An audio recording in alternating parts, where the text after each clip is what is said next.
warahmatullahi wabarakatuh. Perkenalkan, saya Taskia Dinda Putri dari Fakultas Ekonomi dan Bisnis Prodi Akuntansi dengan NIM 29022500005. Di sini saya akan mempresentasikan salah satu materi dari etika bisnis untuk memenuhi syarat dari ujian tengah semester dengan dosen pengampu Bapak Roma Iskandar MM. Materi dari mata kuliah etika bisnis yang saya akan bahas adalah mengenai CSR atau Corporate Social Responsibility. Di sini saya akan membahas mengenai pengertian dari CSR terlebih dahulu. Jadi, CSR adalah suatu konsep atau tindakan yang dilakukan oleh perusahaan sebagai rasa tanggung jawab perusahaan terhadap sosial maupun lingkungan sekitar di mana perusahaan itu berada. Seperti melakukan suatu kegiatan yang dapat meningkatkan kesejahteraan masyarakat sekitar dan menjaga lingkungan, memberikan beasiswa untuk anak tidak mampu di daerah tersebut, dan lain-lain. Selanjutnya kita akan bahas mengenai metode dari CSR itu sendiri. Di sini saya ada 4 metode CSR.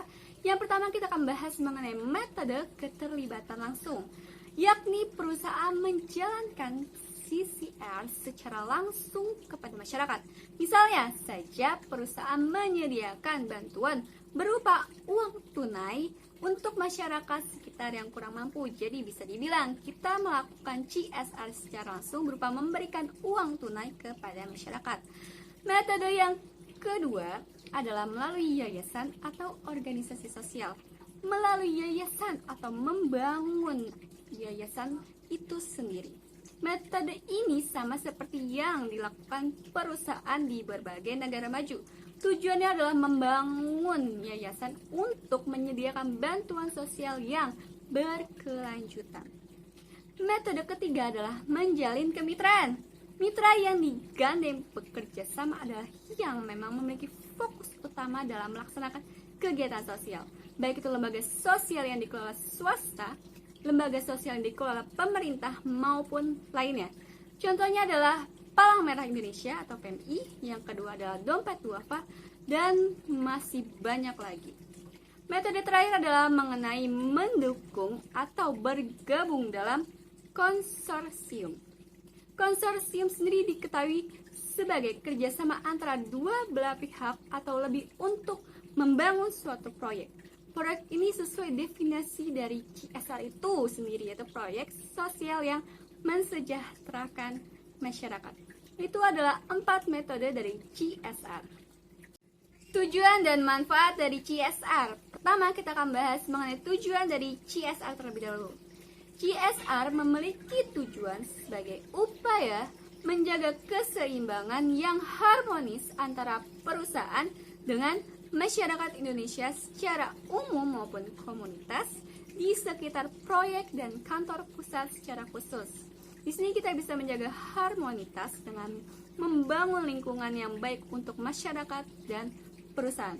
Selanjutnya adalah manfaat dari CSR. Di sini ada banyak manfaat CSR bagi perusahaan, yaitu yang pertama adalah dapat meningkatkan loyalitas pelanggan, merek yang dikenal karena nilai sosial dan komitmennya membina komunitas, dapat mendorong pembelian dari konsumen, pelanggan cenderung setia kepada merek jika nilai perusahaanmu selaras dengan nilai-nilai pribadi mereka.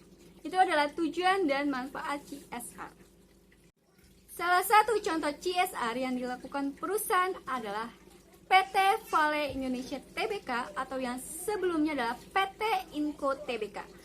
Mereka merupakan satu dari sedikit produsen nikel utama dunia yang mengembangkan tanggung jawab sosial perusahaan melalui program pemberdayaan masyarakat Community Development atau COMDEV. Program COMDEV PT Vale Tbk dilaksanakan dengan fokus pada 6 sektor. Yang pertama, pendidikan, kesehatan, UMKM, usaha mikro, kecil dan menengah. Lalu yang keempat adalah pertanian, prasarana, dan sosial budaya. Lalu di antaranya adalah proyek revitalisasi kawasan melalui penataan pemukiman masyarakat tepian Danau Matano dan pemukiman kembali atau resettlement masyarakat adat lokal seperti yang ada di gambar samping saya. Lalu dalam konteks ini, aktivitas PT Vale Tbk tidak semata-mata didorong oleh kepentingan ekonomi dan pasar atau sekedar memenuhi regulasi dan hukum, secara khusus sebagaimana perusahaan pertambangan mengacu pada Undang-Undang Nomor 4 Tahun 2009 tentang pertambangan mineral dan batu bara, khususnya pasal 95. Dalam pasal ini dijelaskan bahwa pemegang izin usaha pertambangan, yaitu diizinkan usaha pertambangannya, diwajibkan untuk antara lain melaksanakan pengembangan dan pemberdayaan masyarakat setempat.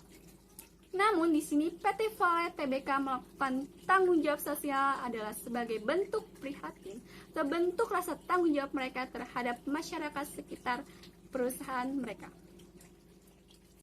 Sekian dari saya materi mengenai pembahasan CSR mata kuliah Etika Bisnis. Kurang lebihnya mohon maaf, semoga bermanfaat. Wabillahi taufiq wal hidayah. Wassalamualaikum warahmatullahi wabarakatuh.